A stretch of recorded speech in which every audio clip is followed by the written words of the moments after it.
So welcome to this in beta chat. I'm going to try and flip into radio presenter voice here. My name's Ben Ellis. I've got Michael Rowe here with me, and we thought this was we're just going to take an opportunity really to have a bit of a conversation that follows on from the couple that we've been that we've had in the last couple of weeks about moving teaching online as a result of the impacts of the coronavirus. And in those conversations, I think it's fair to say that Michael was really one of the few people that I was hearing and that I've heard in other things that I've looked at, who was articulating the need to think about the accessibility of sort of trying to move teaching online, and the amount of bandwidth and the amount of time and the differences and some of the sort of challenges that we might be putting onto students without meaning to, without realizing really when we are shifting our teaching online. And then so Michael, you wrote a blog that sort of fleshed out some of your thinking and some principles that you and your department were sort of trying to abide by when you were thinking of it there. So this seemed like a really good opportunity to sort of talk through those and again maybe just expand them further and sort of get into the thinking behind them a little bit. So I don't know if you want to start by just kind of explaining what the principles are and sort of where they came from. Sure.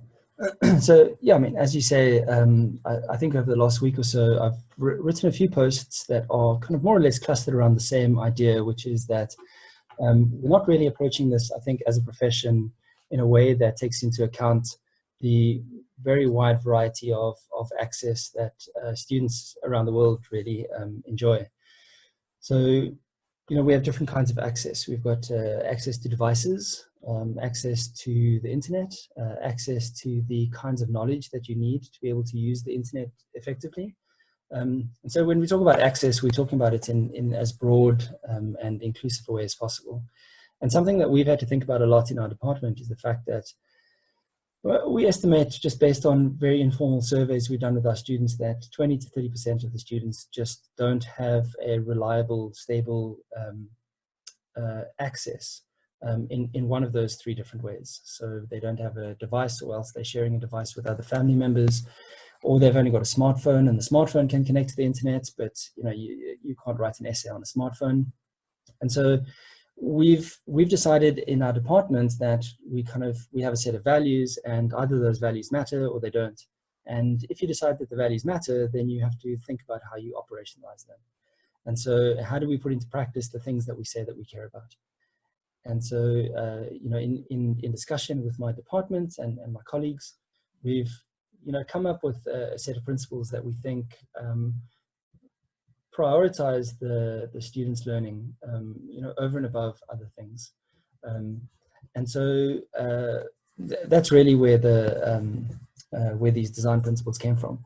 Now, I mean, I didn't come up with these by myself. These are not new ideas. They've been around in the distance learning literature for a very long time.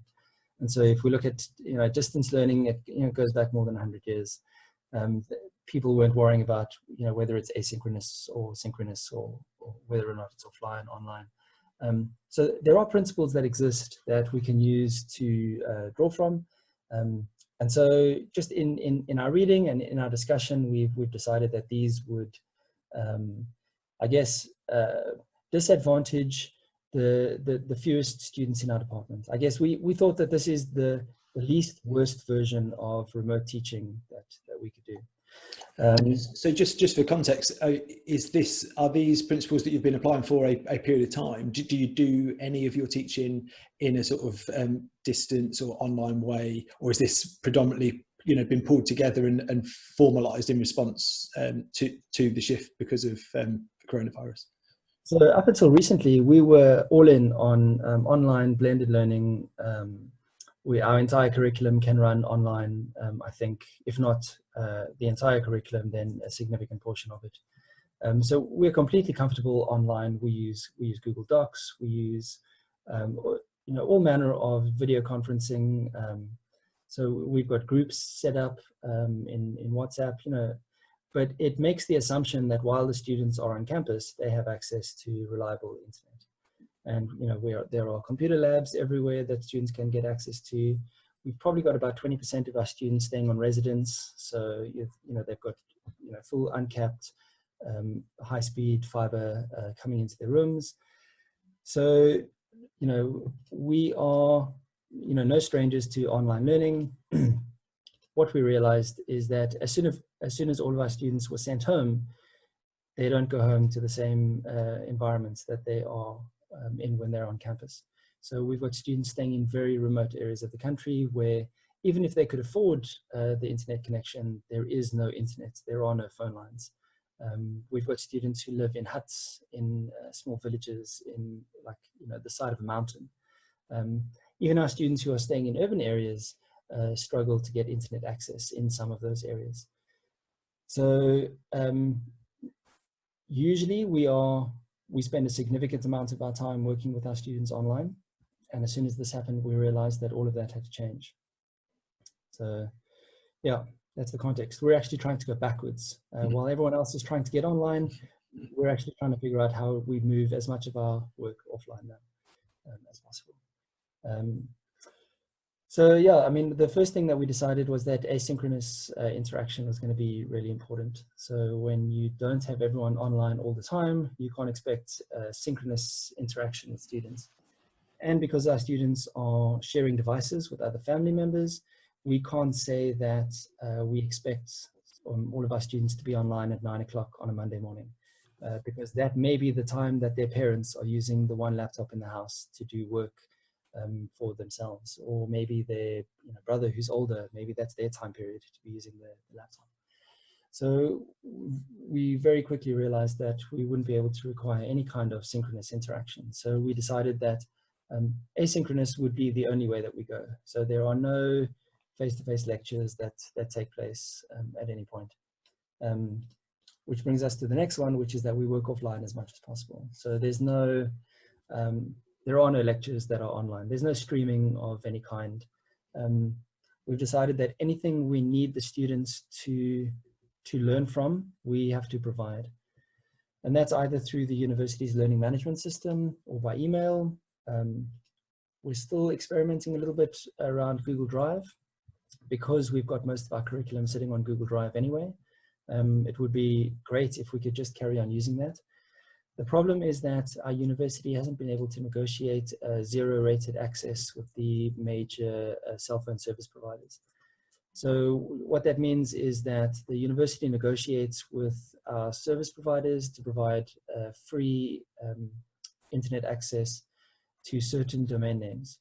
So our learning management system sits on the university's domain name. And so all traffic from a student's device to that domain is zero-rated. So they're not charged for that.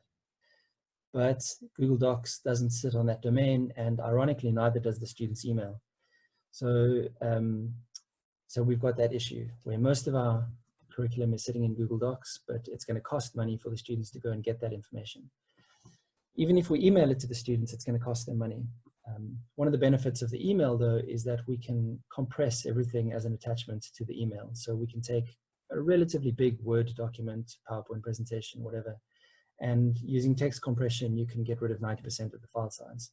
So even if you are using email, it can still be, negligible when it comes to the expense. Anyway, so we want to work online, so offline. So we need to get the content to the students with all the instructions, with everything they need, and then the instructions need to be clear enough so that the students will be able to work through that assignment over the next week without having to connect to the internet again. So basically, we want to send a completely contained package to students where they have everything within that package that they need to work on for the week. And so does that include, so let's say you're sort of giving them some sort of learning task, that requires them to think around a clinical problem or, find out some more about a condition. So in the package, are you including all the resources that you'd be expecting them to draw on? Because so one of the things that, I'm thinking as you're describing that is that a potential limitation of this, and that might be a totally acceptable limitation in the context, is that it's got to narrow down the scope for exploratory learning sort of beyond the sort of set text. So is there a risk with this? And I realise I'm sort of jumping in before we've gone through all of the things, but of then limiting the scope for the student to find stuff out themselves, and in a way that might then change kind of their learning behaviour from a more active learning to a more passive recipientship of that knowledge. I agree 100%. So in the normal context in my classroom, I don't provide any content for the students really. I provide a framework, and probably 70% of the reading that they do is through their own exploration of the available literature. They've got to figure out how to critically analyze what they find. So a lot of the time in the classroom, we're actually talking about how to find information, how to be critical of that information, how to synthesize that information with other information. So that makes up the bulk of the time that I spend with students. But we don't really have the luxury at this point of asking students to be able to spend 2 to 3 hours online finding that additional information. I'm also not convinced that sending them 50 sources is a great way for them to use their time. Say, like, here are 50 readings, find the best 10, and then write something using that. So I definitely agree that this is a compromise. But at this time, it's kind of like saying, here's this oxygen that you really need to breathe, but you're going to turn it down because it smells bad. So this is sure, no, yeah, I'm only trying to introduce some criticality and some thought in here, but completely take the point. You're 100% right. This is not the way that we would want to do things. We're definitely not advocating that everyone should do this. And we definitely don't think that this is the best way to do it. But we definitely think that this is the best way that we can get the best out of our students in this time. So yeah, I agree with you completely. This is going to lose out on some of that kind of more active learning, and the kind of transformative type of learning that you get when students find their own resources and can critically analyze it. So we definitely agree that this is a compromise. I'll maybe give an example a little bit later about how you can introduce some of that kind of thinking, even with taking this kind of approach. So, I mean, I've probably alluded to this already, but we are privileging text over audio and video, just purely because of the file size that it requires for audio and video. And if you think that most of the video that people are going to be sending is going to be talking heads, we can actually take away 70% of that file size just by completely removing the moving pixels on the screen that make up your face. No one cares what that looks like. So if you are going to be doing any kind of lectures, then you should be doing it with audio. It should be low resolution audio, so the sound isn't great, but you're going to compress that file down as small as you can. But preferably, you just use text. There's nothing you can say in audio that you can't include just in a text file. So, I mean, I think that there are benefits to text anyway. Just, text is searchable. Video and audio are not yet searchable. So unless you're providing a transcript with your audio, I think you're actually disadvantaging students by providing your information in audio.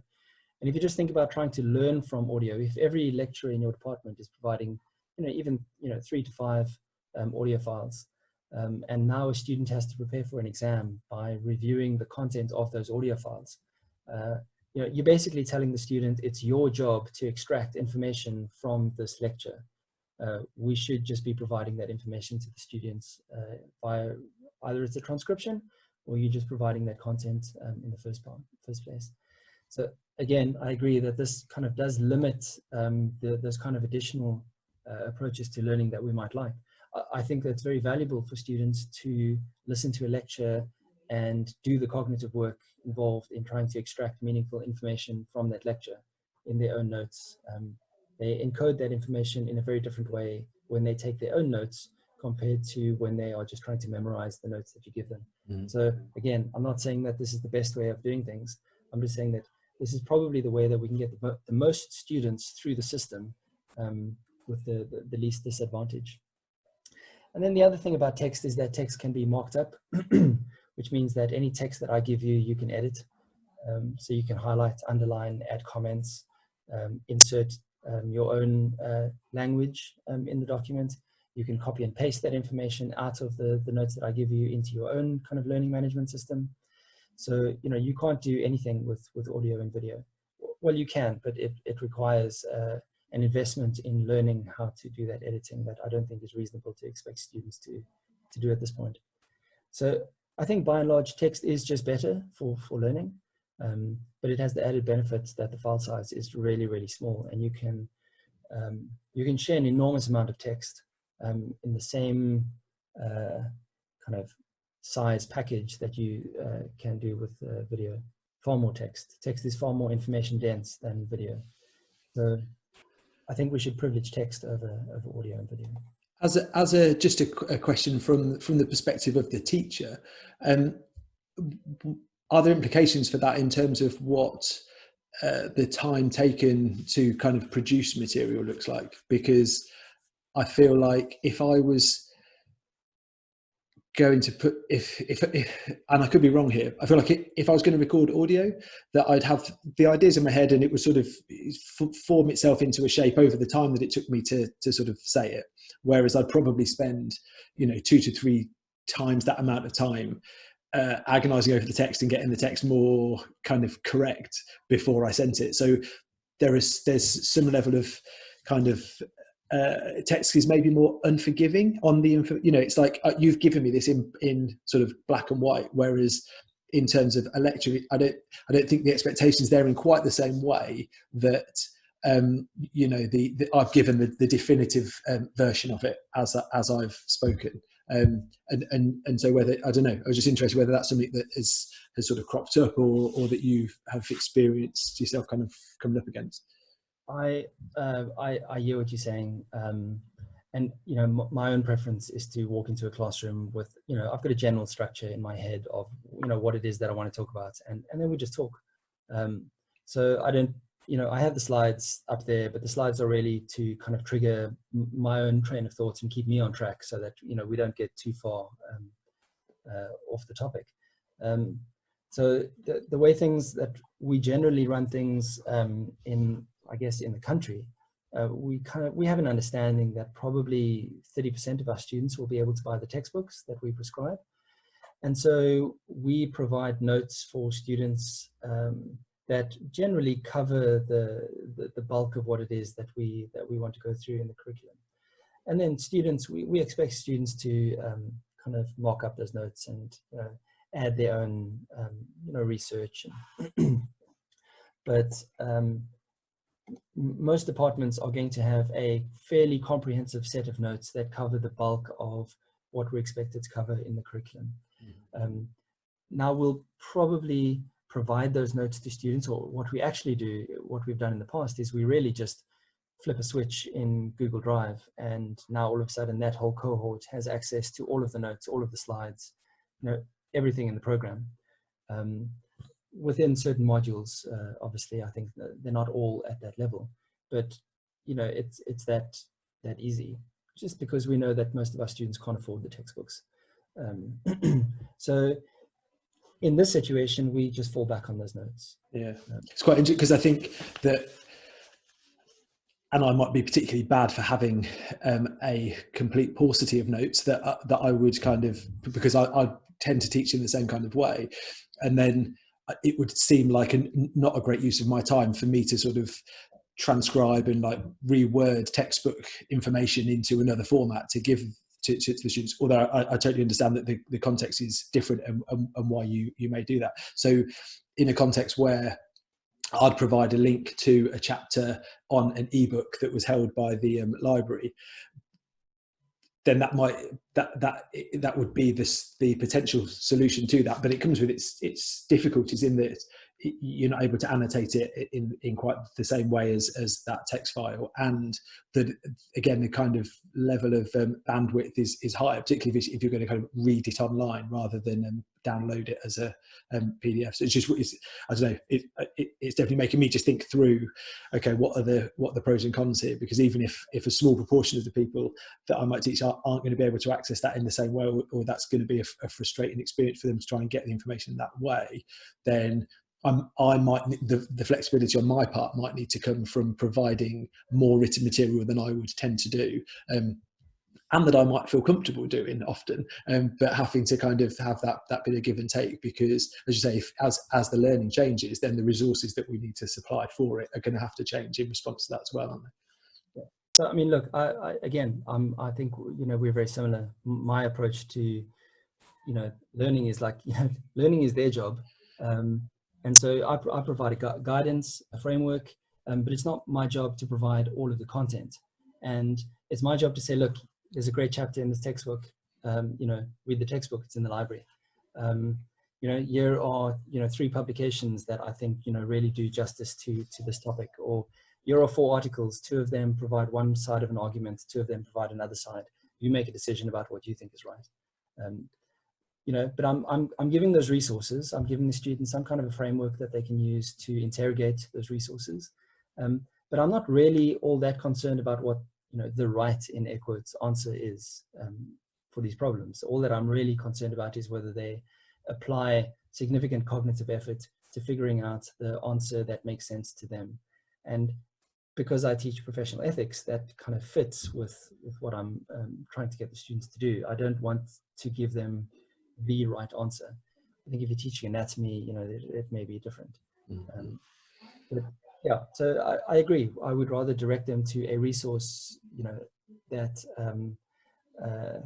is sitting in the library. And I also agree it's not a good use of our time to transcribe resources, from the library. Yeah.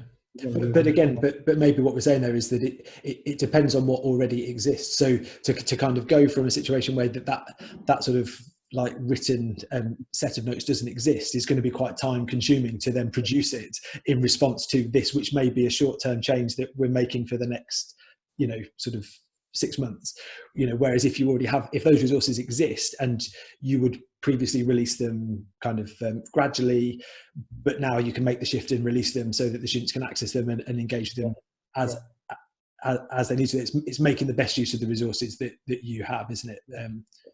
I would maybe suggest a different way to kind of run that calculus. I would think that if 3 students failed the module because of the fact that I didn't provide notes and they have to repeat a year, think of the time that it's going to take those 3 students compared to the time it would have taken me to invest in preparing a set of notes that might have helped them to pass. And so it's just I'm not saying that it's right or wrong. I'm just saying that I would think that if I can invest 20, 30, 40 hours, whatever, it doesn't matter, that is insignificant compared to the amount of time it's going to cost a student who has to repeat the year because they didn't have access to the resources that we usually use. So it's just like I said at the beginning, we kind of look at our values in the department and we say what is important to us, and then we try to actually make real consequential decisions based on those values. And this would be one of those kinds of decisions. Like, yes, it's going to be hard and it's going to take up a lot of my time and it's going to suck, but repeating it is really going to suck. Yeah. No, absolutely. Cool. The next thing we said is low tech. And so we don't want students to be, messing around with new apps. We don't want to be using this time to, try all of the different forum discussion software that exists. We basically just want to say to students, what is it that you are already familiar with, and then figure out a way to run the program using just what they are familiar with. And so for us, it might just be using Google Drive because all of our resources are sitting there. It might be the institutional learning management system. I don't love the learning management system because it requires that a student fires up their phone. They have to browse to that place. They have to log in. They have to navigate to that module, find that section where they can download the resources for that section of that module. Whereas what's great about email, and I'm going to talk about email a little bit here, is email goes to the student. And I think that is the biggest advantage. It means that a student who's sitting in some village in the middle of nowhere can connect to the internet for 10 minutes. And in that 10 minutes, he can download all of the resources he needs for the next month for all of the modules that he's registered for.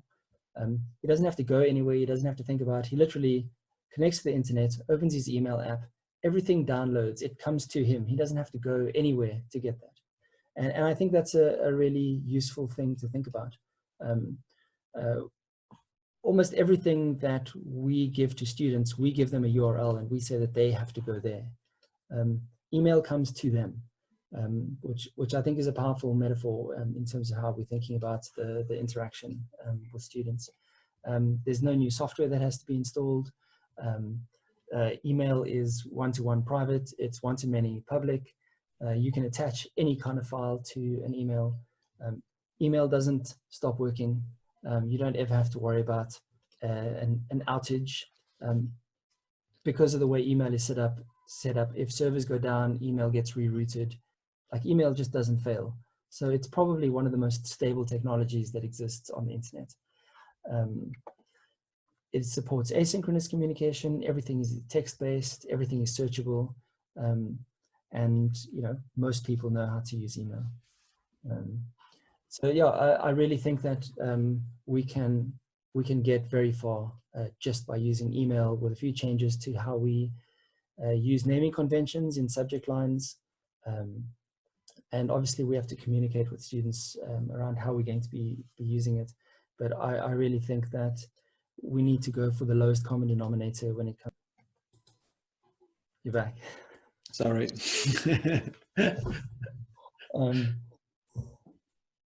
So yeah, I think we really need to use the lowest common denominator when it comes to technology. So we've got to figure out, what the most people are going to be able to use with the least training, with the least kind of new apps to install. We don't want students to have to learn how to use anything new. And so I think there's a lot of pressure on educators at the moment to experiment with new things. And I don't think that could be useful in time. So I completely hearing all of the arguments for email. If you've got a system that works, so if your way of using Google Drive and sort of sharing docs and the integration of that with the learning management system works well, is there a risk of introducing a new way of working by then shifting stuff that would never have been done through email before onto email? And so is the calculus there around, okay, what are we gaining from email? And I'm hearing you there in terms of, it coming in, it requiring less kind of time on the browser, and being able to do those things. Is it worth, if other people are listening to this conversation and they're thinking about, which route should they kind of go down? Are you saying that people should try and make that wholesale jump, or is it going to be a case of kind of working out, okay, try and get an honest appraisal of what students is it not going to work for us to continue doing the way that we did things, and then make a shift in response if needed, or should we be, as I think you've certainly said before, should we just be assuming that in whatever cohort we have, there's going to be a percentage, it may be small, it might be larger depending on our context, who aren't going to be able to access for whatever reasons those might be, and so it's worth making that shift, even if we might look at it on the surface and say, well, I think the way we normally do things should work fine for people accessing this from home. Is that always the wrong assumption for us to make in this circumstance? I definitely don't want to tell anyone else how to run their shop. So I'm not saying that this is the best way. I do think that, like I said at the beginning, there's this mad rush all over the world for people to get online. And so based on that assumption, you're not online already. And so if this is your mad rush to get online, there are easier ways to do online. And so what I'm saying now is, if you don't already have your entire program sitting in Google Docs, now is probably not the time to try and do that. And so, rather than trying to get all of your students to learn how Google Docs works, get them to learn how your new email learning management system works. So yeah, if you've got a system that is up and running and everybody knows how it works, then you don't need to worry about this. If 90% of your students are online all the time, this is not for you. This is for the educators who are sitting there thinking, shit, I've got no idea how to record all of my lectures. Now I've got to produce video lectures for everything that I planned to do over the next 6 months. And I'm just saying, no, you don't. There are easier ways to move into a remote teaching program than thinking that you now have to convert everything into a series of lectures. We're not trying to reproduce face-to-face learning online. I've just got a little visitor. Yeah. Okay, where have we got to there? Yeah, I was just saying that if you're all set up, if everything is online, if your students have no problem, don't change what it is that you're doing. I'm just saying, if the bulk of your teaching is happening offline and your notes are all offline, and you are used to walking into a classroom and giving a lecture, now's not the time for you to sit down and record 10 lectures of you talking into a camera and then thinking that putting that into your learning management system is somehow going to replace the interaction that you have in the classroom. I think it's far easier just to go for the simplest approach possible in this situation. Again, we're not saying that this is the best shift to online and blended learning in the world. Nobody planned for this. Nobody wants to do this. So why are we picking the more complicated solutions to the problems that we need to solve? We should pick the easiest possible solutions. Just to throw another question in on that. So one of the things that had sort of occurred to me is that where you have a program which is already built around sort of active learning principles, getting students to work in groups, online at times, shared documents, exploring things, putting those ideas down in text and kind of comment on each other as part of how they learn, then it strikes me that actually some of this change is pretty easy to do, because all of those things can be done. You may need to tweak slightly the kind of mechanism through which you do it, but that learning approach is going to work quite nicely, and it ticks most of the boxes that you're talking about in terms of being the potential for it to be asynchronous, relatively kind of low in amount of time needed to be online to do it, that kind of stuff. Whereas if you've got a program which it has a large amount of sort of more didactically taught stuff, so time spent in lecture theatres, and obviously we've talked about practical classes and in our other conversations as being a particular challenge, that in some ways, the students on those programs may be less prepared for this jump than students on programs where there's already some element of sort of a blended approach to things. And so, again, I totally hear what you're saying in terms of this isn't the time to record, just record everything and try and reproduce the interaction you have in the classroom in the same way. On the other side, I can see why that's the thing that people reach to, because if it, when even the way we phrase the question is how can we move our teaching online? Well, if our teaching looks like me talking to a large number of people, then what I'm thinking about is how online can I speak to a large number of people. Whereas if my teaching looks like trying to get a conversation going between a small number of students, which can happen in their own time, then, and they're used to that, then me introducing that online. Whereas actually people who, so what I guess what I'm trying to get to is that although, we can probably agree on that this isn't the the best thing may not be to try and sort of Zoom every lecture that you would have done, so everyone has to turn up at the same time and hear you speaking, because that's the time that it works for you to do it. We are going to be asking students on programs where they have historically done more of that kind of stuff to be making an additional leap. So the challenge of that conversion might be harder for those students. And so we just need to be conscious not only of the accessibility for them in terms of internet, but also the preparedness of the students to the type of learning that we're now asking them. And the further away that type of learning is from what they've been doing up to that point, potentially the more challenging that switch is going to be. Yeah, I agree completely.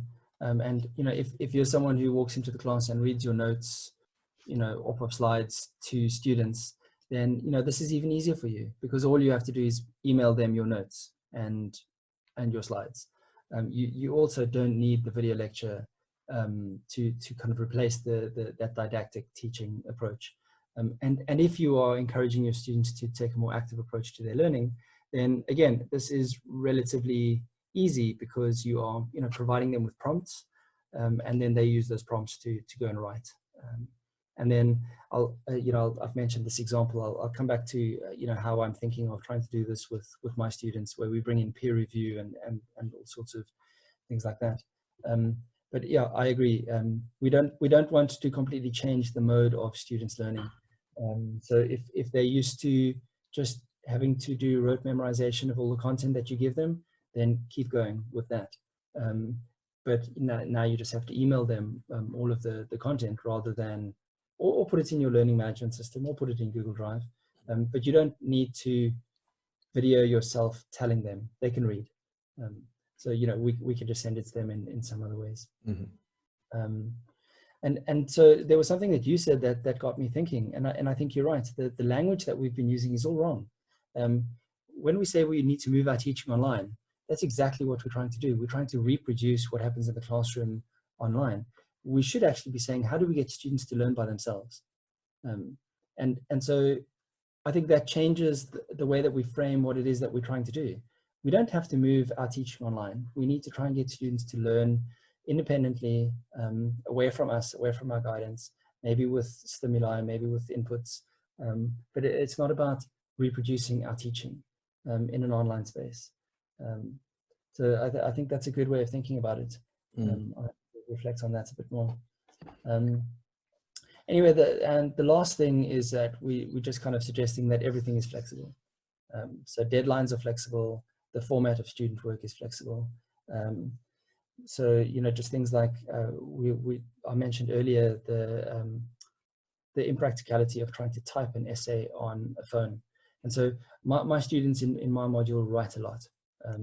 And I think that writing helps to clarify your thinking. It helps to structure your thinking, helps to present arguments in logical ways. I can't ask my students to type those essays on their phones. And so one of the things we've said is that students can write everything on paper, and they can take photos of what they've written and send it into the lecturer. And then the lecturers will give feedback based on the photograph of students' work. And I think anyone who expects their students to prepare anything that's of a significant length on a phone, I think that's almost reprehensible. People are struggling and they're under a lot of pressure, and now we're going to ask them to type on a little software keyboard. And I've heard people say that is what students will have to do if they only own phones. And we have some significant percentage of students who don't own laptops. And so this is the one device that they have. So for example, in this assignment that I'm giving students, they can record a narrated presentation, and they can send that to me. And I'll give them feedback on that narration. They can write it by hand, and they can take photos of it. Anything that they want to do, basically, we will be flexible around what we will accept in terms of something that accurately represents a student's articulation of their understanding of the problem that we've presented to them. So we're also looking at deadlines. So we have no hard deadlines. We'll say that you can submit within this 2 or 3 day window. So the deadline is day one of the window. and you have 3 days after the deadline to submit your work. That doesn't mean that the end of the 3rd day is the deadline. So I'm always unclear about that, because to me that just sounds like shifting the deadline. The deadline is day 1. The end of the flexible window is day 3. So what you're doing is, by missing the deadline on day 1, you are shortening your hard deadline. You're creating the hard deadline essentially by missing the first one. So we still expect you to aim to get it in by day 1. But if you can't get online, if there are some challenges, you're still aiming for day 1, but know that you've got a buffer of day 2 and 3. So yeah, we're just really encouraging us to get input from students, to give us guidance around what works for them, and for us to be flexible in terms of how we respond to the students' needs. And so yeah, we think that for us, this seems to be a framework that we can use to guide our thinking when it comes to how we design learning tasks for students in our department. And again, if you're using some other system and that system works for the majority of your students, then no one's asking anyone to make massive changes to the system. But if you are basing your entire program on the idea that your students are sitting in front of you and you have to make some changes now that they're not, I don't think that trying to put everything into a series of video lectures is the best way to go. And unfortunately, I'm seeing a lot of people having that conversation. And so I just thought, within our department, we've had to think of things from probably quite an extreme position, but I think that the principles that we've come up with will be useful to a wide variety of people, regardless of the level of access that their students really do have. For sure. I mean, as I said at the start, I certainly took plenty of thoughts away from that blog, because I guess I probably came at it in the start thinking, well, the way that I would teach would involve. Stop. Sorry, when you said I came, you just cut out completely. And oh, sorry. Yeah. Am I back now? Yeah. It sounds good now. Obviously the point's gone. In fact, I'm going to take that opportunity to just turn on the light, because I'm increasingly sitting in darkness. Sorry, man. I didn't know how long the silence was going to go on for, and I didn't want you to keep talking. And then so where was I? Yeah, so I think I probably came at this thinking, well, the way that I might teach anyway, it would work relatively well. You could shift it on online without losing much. But even within that, I think there are some really good kind of sort of challenges that the principals sort of should pose me as a teacher to think about. And I think that point that you sort of pushed back at me on earlier is a really key one, which is, even if that works for 97% of the students in your cohort, like, we shouldn't be justifying just leaving 3% adrift, or be that 10% or whatever that might be. And so making sure that, as you say, the principles serve everybody, is for sure got to be the way that we come at it. And I mean, we know that we are going to leave some students behind. Like, we've been sending out email communications to all of our year levels, and there are some students who just do not respond. And so, like, we're fairly certain that those emails are not reaching them. And so, maybe they are really on recess and they're just not checking their email. And so on Monday is when our second term starts. And so we'll know on Monday, we'll have a better sense of how many people are actually just kind of sitting in the dark. So I think we're under no illusions. Like, there are going to be some students who are left behind. And, we're already having to start planning for a section of the timetable when everyone gets back. Not when they get back, but when term starts again. But we're starting to plan now for what that revision period before the mid-year exams is going to look like, knowing that we're going to have students coming into the exam period who have been largely kind of uncontactable for a month or two. So that's going to be a nightmare. Yeah. I wanted to maybe just run my my attempt at an assignment by you and to see what you think. So like I've tried to take all of these principles and apply them to an updated assignment. So usually my assignments are, you know, students are blogging in public, they are responding to each other's blogs, they're using annotation software to annotate layers on the web. So we're fairly kind of sophisticated. I've had to take all of that now, you know, backwards completely. So what I've done is I've created a worksheet, much like the worksheets that we would send to kids in a primary school. Not at that level, obviously, but you know, it starts off with a question. The question is the title. It's a question that, you know, pulls in different directions. So there's a tension between what is appropriate or what is right action. And you know, the first one that I'm using is, you know, all of the ethical dilemmas that are coming out in this global pandemic. So how do you make choices about who gets the ventilator how do you make choices about who gets the bed in ICU?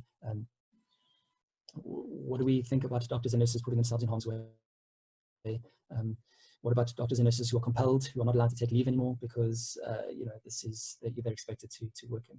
You know, there's all sorts of things that are coming up in South Africa. So we're seeing human rights violations by the police and the army in enforcing the lockdown. So anyway, so there's some context. We take some news articles. So I'll provide a little bit of background. I get some news articles. I say, right, before you go and read the news articles, so this is all presented to students in a zipped, compressed file that gets delivered by email. It's 0.5 meg in size. So even if they're paying for it, it's not a significant expense. They uncompress it and it expands. It's one folder. Within that folder, there's a document that says start here. They read that document. It provides instructions, guidelines, you know, expectations, the learning outcomes that this particular assignment is supposed to address.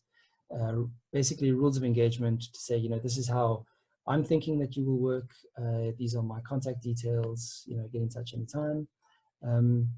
So there's that. Then I say, okay, now open the worksheet. You go to the worksheet, then it starts with this context. I say, right, you've had some reading. You've obviously seen some of this in the news. Write down your opinion. You know, take as long as you want. So they've got to write that. And then they come back tomorrow and they then read the next section, which says, I've provided, you know, 4 to 6 news articles. So they go and they read these news articles. They provide different perspectives on a variety of different ethical dilemmas.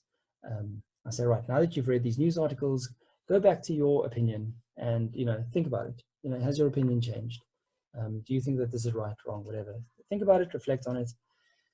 Write a first draft of the actual assignment. I give them a word limit and I give them some frameworks, you know, how to think about structuring this argument. Then they do that. They can do this anytime they want. They've got about 2 or 3 weeks to complete this assignment. Then when they finish that writing, obviously this requires that the student is actually moving through the assignment in the order that you are suggesting. So now they've written their opinion, they've kind of articulated what they think, then they've read some news, then they've written a first draft of the actual case where they're trying to provide an argument around a certain aspect of these kind of many ethical dilemmas.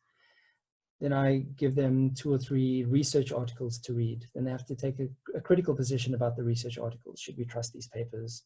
What evidence are we using to make decisions about whether we trust the authors? All that sort of thing. But then they also need to bring that research evidence into their writing. So now they're integrating evidence from different sources.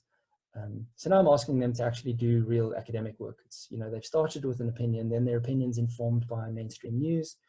Then they're looking at the literature and they're trying to articulate some kind of more nuanced and complex articulation of the ethical dilemma. Then they take that worksheet, and then I've also included a class list with, next to each person's name is the email address of all the students that they need to email this to. They take their worksheet. Whenever they're ready, they email it to 2 or 3 of their peers. And then there are instructions on the worksheet for the peer reviewers.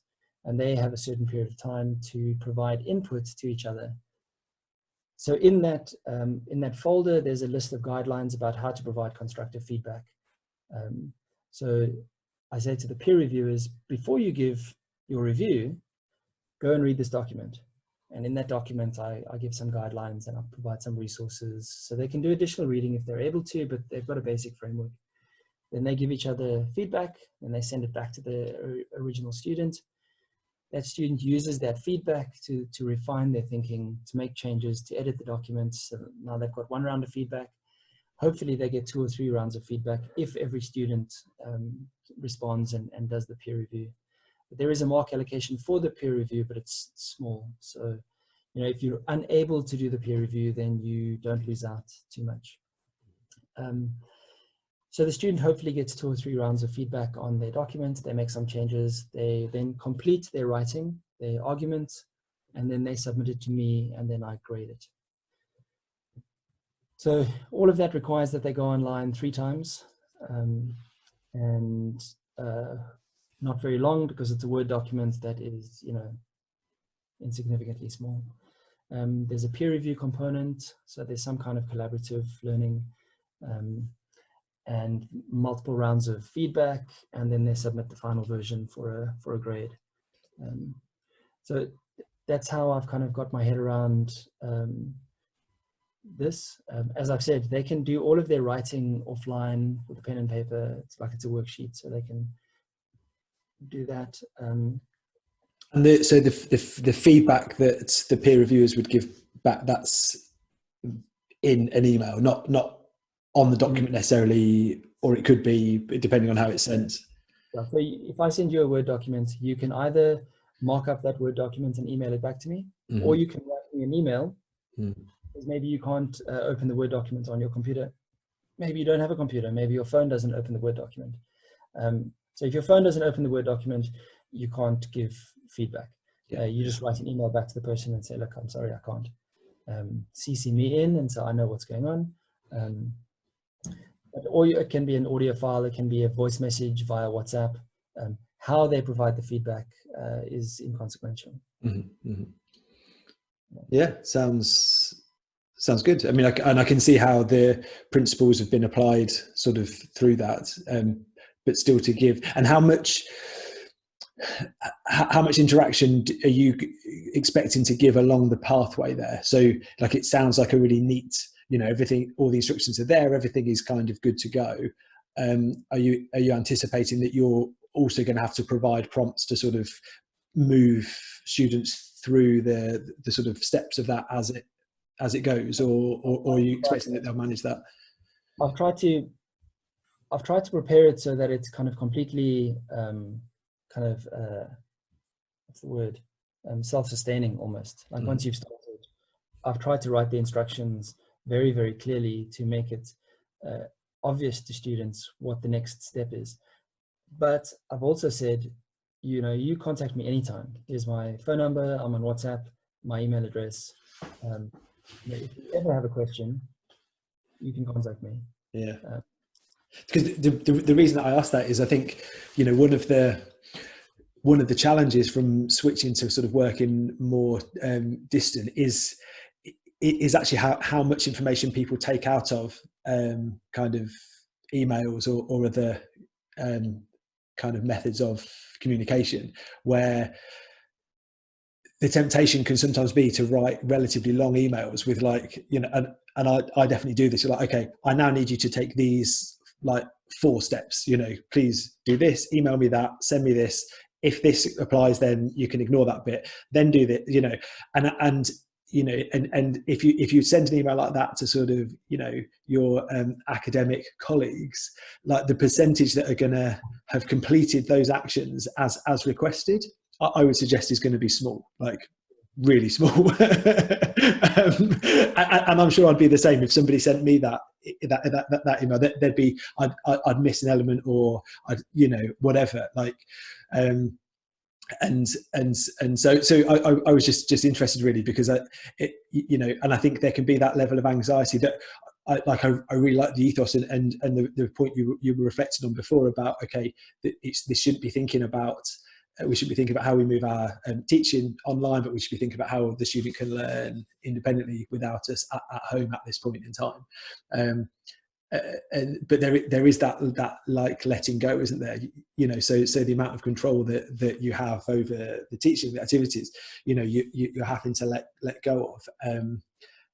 And yeah, I don't know, I guess it's just it's not being unrealistic within that, isn't it? You know, and again, this probably comes back to just how used to a process students are. You know, if you suddenly ask, okay, this is a, you know, 6 or 7 step process that's going to unfold over the next couple of weeks, and you're going to do a bit, and then, you know, because each of those steps, like if the next bit doesn't happen, they're not going to know for a few days. And, you know, I could just envisage a scenario where that breaks down for some students in the middle of it.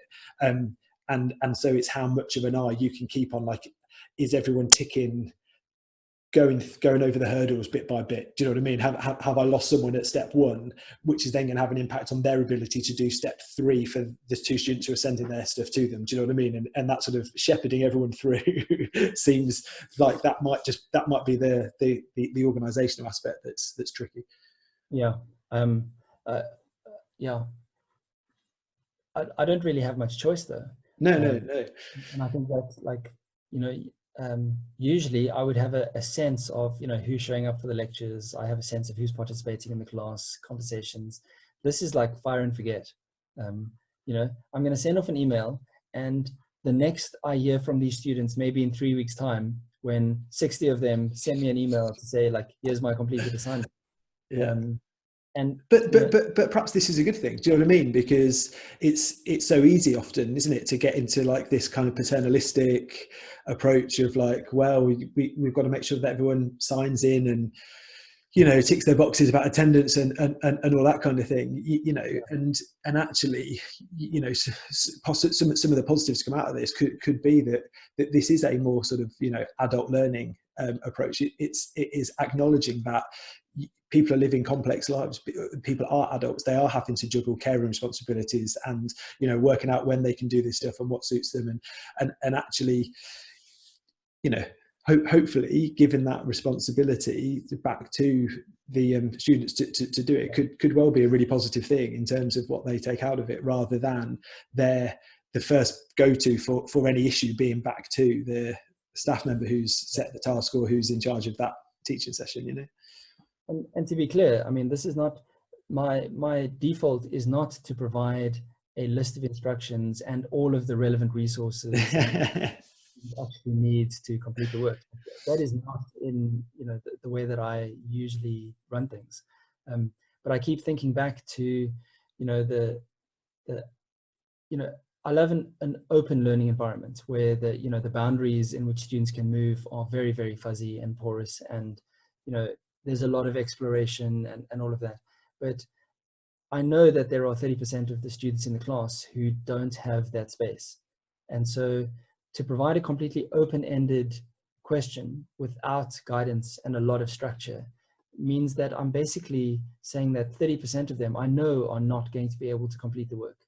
And because there isn't that constant connection and kind of touching base and seeing each other once a week where they can just check in and see if they're on the right track.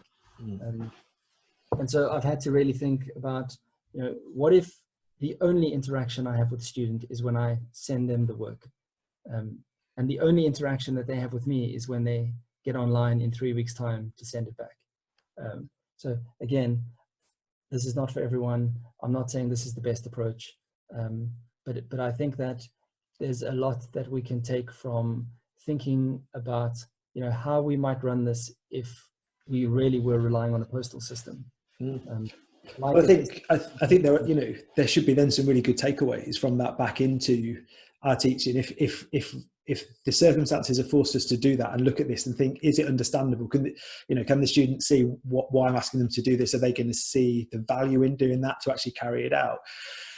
You know, those are things that it's easy to forget when you're teaching in a classroom and students are there because they have to be there and they're listening to you because they have to listen to you, you know. But actually, when you give someone some tasks to do and it's their time and space to do it in, you know, all of those students have have interest in the topic. This is something that they want to learn and they want to, you know, achieve it. But the reality of any kind of any sort of learning that you're doing in time where the time's flexible and the space is flexible is that it's really easy to drop stuff, and you're going to not prioritize things that don't look like they're going to add value, you know, or that make you switch off or are unclear when you open them up, you know. So, you know, again, I think maybe as an exercise, like it's a really good one to do, because it makes you see that you've got to see the constructive alignment through from, are the learning outcomes clear? Is it clear to the student what they're trying to get out of this? Is it clear to them that this is actually going to achieve it? Are the steps clear? If I stripped out all the extraneous stuff, you know, I don't need long explanations about this. It needs to be very concise and clear so that they can do it and then pass it on to the next person. And if that all works, then, you know, hopefully all the learning is going to, or certainly opportunities there for that learning to have happened. And, you know, something that we don't often think about is that the structure of our classrooms in many ways dictates the behavior within those classrooms. And so, you know, over the 12 years of schooling before students arrived in a university, they have learned how a classroom works. They know where the teacher stands. They know where they're supposed to sit. They know that when the lecture starts, they're supposed to take out their notebooks or their pens. You know, they know that they have to put up their hand to ask a question. Like, they've been trained in a set of behaviors that they all understand, and we have a contract between us that kind of defines the nature of our relationship by virtue of the fact that I'm standing up here and you're sitting down there. And what we're doing now is we're moving all of these students into a different learning environment where there are no social norms, there are no structures. And so what are we using to determine how we behave and how we interact with the students? We're having to make all of that up as we go along, but I don't think anyone's actually paying attention to that. And so we're moving our students into this very different learning environment. And I think a lot of people just assume that the behaviors that are determined by the structure of the classroom are just going to translate over into the online space or the home learning environment. You know, we expect students to be learning from, you know, 9 till 4 or whatever your normal university hours are, because those are the behaviors that we see when students come into campus. But now they're at home and there are dishes to wash and there are screaming kids in the background and, you know, 100 other things that prevent them from, you know, focusing for the 6 to 7 hours that they're normally going to be on campus. And so, you know, we've just made massive assumptions about the students' learning behaviors, which we think are just going to translate over. And I think that most of them we're starting to see are really not. And so I think we need to be very clear to students about new contracts that determine our relationship with each other, our interactions, new forms of communication, new expectations around the way that we work. And I think one of the things that I've tried to do with this assignment and with these principles is to try and get people to think differently, because we can't rely on the structure of the classroom and the learned behaviors over the last, you know, 12, 15 years, whatever, of schooling. We can't rely on that to determine how we interact with our students and how they approach their learning. Yeah, that's great. Yeah, thanks. I think that's probably a good point to sort of draw the conversation to a close. And I have another meeting. And you have another meeting, so, you know, I'm going to get bumps for that, surely, clearly.